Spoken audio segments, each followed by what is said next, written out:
ఓం సాయిరామ్. మా ఈరోజు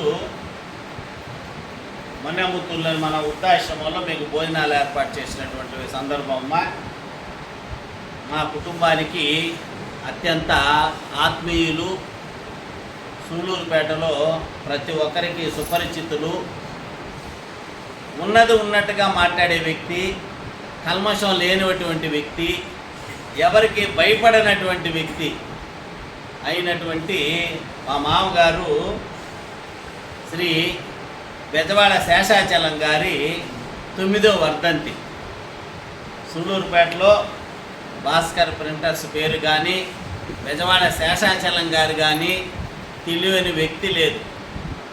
ప్రతి ఒక్కరితో కూడా ఆత్మీయత, అనుబంధాలతో వారిని సొంత మనుషుల్లాగా చేరదీసి ప్రతి ఒక్క కుటుంబంతో కూడా అనుబంధం పెంచుకున్నటువంటి గొప్ప వ్యక్తి మా మామగారు అయినటువంటి బెజవాడ శేషాచలం గారు.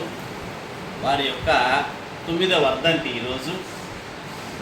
ప్రతి సంవత్సరం కూడా వారి వర్ధంతిని పురస్కరించుకొని వారి కుటుంబ సభ్యులు మన ఆశ్రమంలో మీకు అందరూ కూడా చక్కని భోజనాలు ఏర్పాటు చేస్తూ ఉంటారు.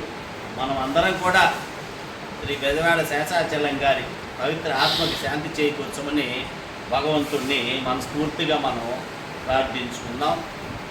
నిజంగా అరుదుగా పుట్టేటటువంటి వ్యక్తులు కొంతమంది ఉంటారు. అటువంటి వ్యక్తులు జీవించినంత కాలం కూడా సరే గొప్పగా జీవిస్తారు. మనం అందరం కూడా ప్రతి విషయంలోనూ ఎక్కడో ఒక దగ్గర కాంప్రమైజ్ అవుతుంటాం, ఎవరికొకరికి భయపడుతూ ఉంటాం.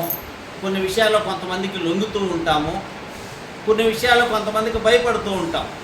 కానీ ఇంతవరకు నేను చూసినంతవరకు నేను వారి ఎదురుగా మేమందరం కూడా పుట్టి పెరిగినటువంటి వాళ్ళం. మమ్మల్ని వారి చేతితో పెంచారు. అటువంటి ఆయన నిజంగా ఆయన కళ్ళల్లో భయం కానీ, మాటలో తడబాటు కానీ, ఆయన జీవితంలో ఎటువంటి లొంగుబాటు కానీ, అంటే ఎవరికి భయపడింది లేదు, ఆయన ఎవరికి లొంగింది లేదు. ఎటువంటి వారినైనా ఉన్నట్లు మాట్లాడేటువంటి వ్యక్తిత్వం. యథార్థవాది, లోక విరోధి అంటారు మామూలుగానే.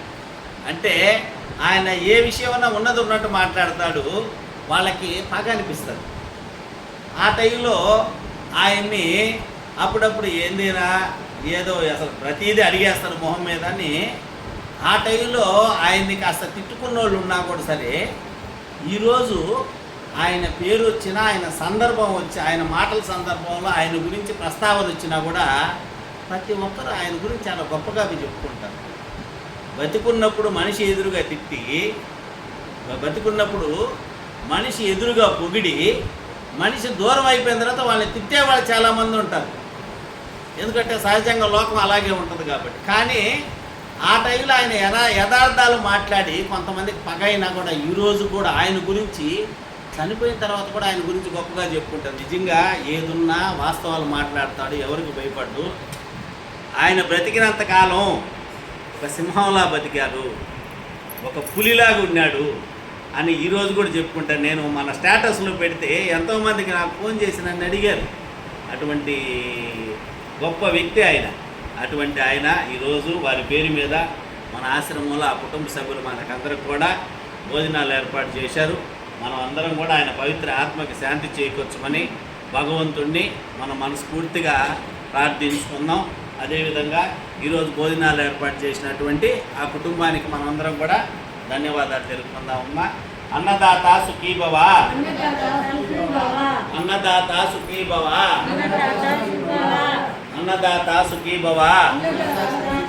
సమర్థ సద్గురు సాయినాథ్ మహారాజ్కి, సమర్థ సద్గురు సాయినాథ్ మహారాజ్కి, సమర్థ సద్గురు సాయినాథ్ మహారాజ్కి జై.